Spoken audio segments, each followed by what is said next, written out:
See, when we try to control the mind, a lot of yoga teachers try to get you to control your own mind, mainly to prove to you that you can't do it. There's nothing, a fool who persists in his folly will become wise. So what they do is they speed up the folly.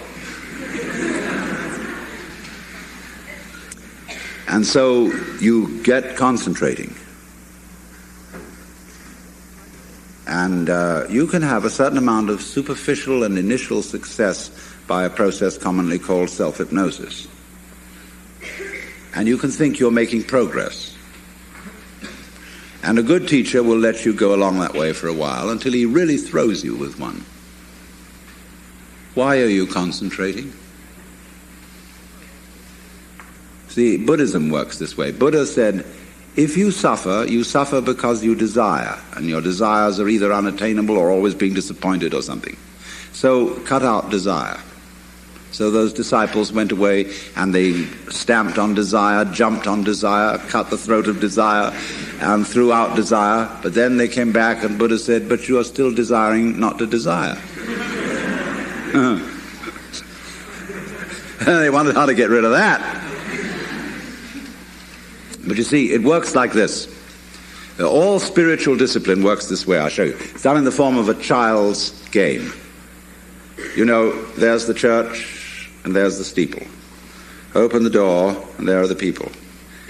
And here's the parson going upstairs and there he is saying his prayers. Catch him, catch him, catch him, catch him, catch him. You never can. Because the would-be catchy is the catcher.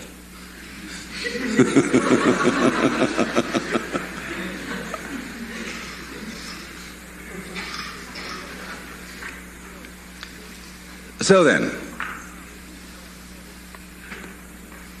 that's like desiring not to desire.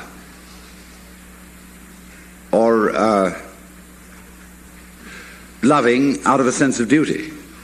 Trying to be spontaneous because you ought to be. See? All that is nonsense. Lifting yourself up by your own bootstraps. So when you see that that's nonsense, there naturally comes over you a quietness. In seeing that you cannot control your mind, you realize there is no controller.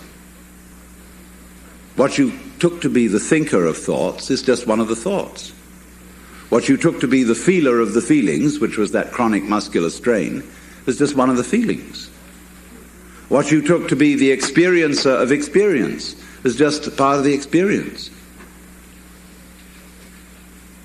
So there isn't any thinker of thoughts, feeler of feelings. We get into that bind because we have a grammatical rule that verbs have to have subjects. And the funny thing about that is that verbs are processes and subjects are nouns, which are supposed to be things. How does a noun start a verb? How does a thing put a process into action? Obviously it can't. But we always insist that there is this subject called the knower. And without a knower, there can't be knowing. Well, that's just a grammatical rule. It isn't a rule of nature. In nature, there's just knowing, like you're feeling it. And I have to say you are feeling it, as if you were somehow different from the feeling. When I say I am feeling, what I mean is there is feeling here. When I say you are feeling, I mean there is feeling there. I have to say even there is feeling. What a cumbersome language we have. Chinese is easier. You don't have to put all that in. You can say things twice as fast in Chinese as you can in any other language. Well, anyway, when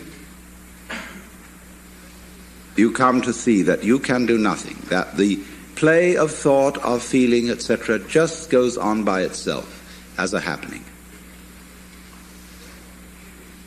then you are in a state which we will call meditation.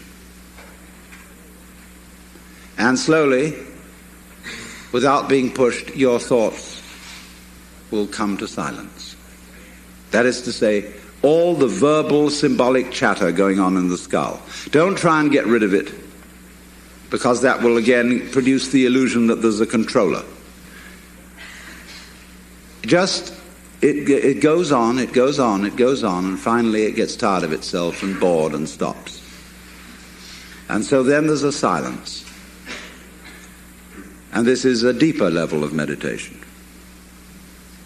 And in that silence, you suddenly begin to see the world as it is. And you don't see any past, and you don't see any future. You don't see any difference between yourself and the rest of it. That's just an idea.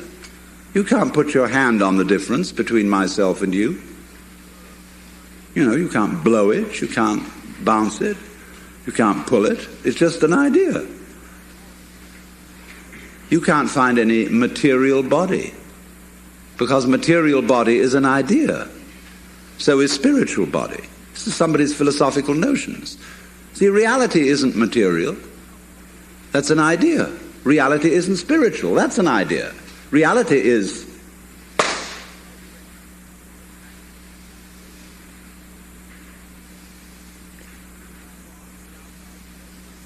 so we find, if I've got to put it back into words, that we live in an eternal now. You've got all the time in the world, because you've got all the time there is, which is now.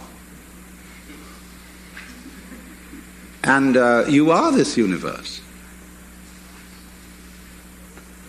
And you feel this strange feeling when ideas don't define the differences. You feel that other people's doings are your doings. And that makes it very difficult to blame other people. If you're not sophisticated theologically, you may, of course, run screaming in the streets and say that you're God. In a way, that's what happened to Jesus, because he wasn't sophisticated theologically. He only had Old Testament biblical theology behind him. If he'd had Hindu theology, he could have put it more subtly.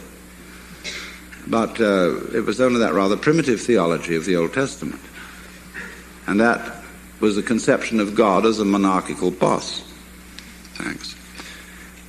And you can't go around and say, I'm the boss's son.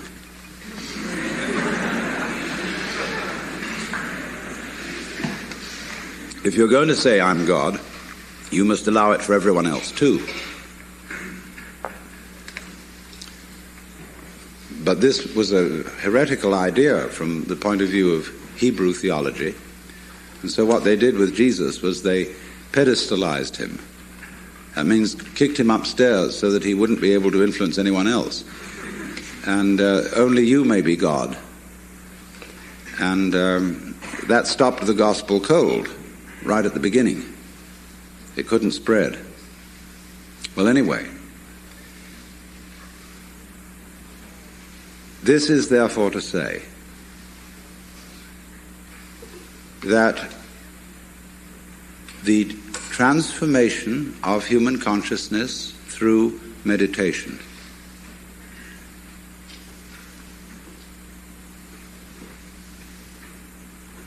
is frustrated so long as we think of it in terms of something that I myself can bring about by some kind of wangle, by some sort of gimmick. Because you see, that leads to endless games of spiritual one-upmanship and of guru competitions. Of my guru is more effective than your guru. My yoga's faster than your yoga. I'm more aware of myself than you are. I'm humbler than you are. I'm sorrier for my sins than you are. I love you more than you love me. This interminable goings-on about which people fight and wonder whether they are a little bit more evolved than somebody else and so on. All that can just fall away. And then we get this strange feeling that we have never had, you see, in our lives, except occasionally by accident. Some people get a glimpse that we are no longer this poor little stranger and afraid in a world it never made, but that you are this universe, and you are creating it at every moment, because you see, it starts now. It didn't begin in the past. There was no past. See, if the universe began in the past, when that happened it was now. See? Well, it's still now. And the universe is still beginning now, and it's trailing off like the wake of a ship from now. And the wake of the ship fades out, so does the past. You can look back there to explain things, but the explanation disappears. You'll never find it there. Things are not explained by the past. They're explained by what happens now. That creates the past. And it begins here. That's the birth of responsibility. Because otherwise, you can always look over your shoulder and say, well, I'm the way I am because my mother dropped me. And she dropped me because she was neurotic because her mother dropped her. And away we go back to Adam and Eve or to a disappearing monkey or something. We never get at it. But in this way, you're faced with it, you're doing all this.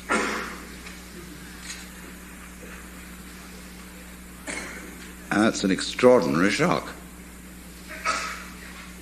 So, cheer up.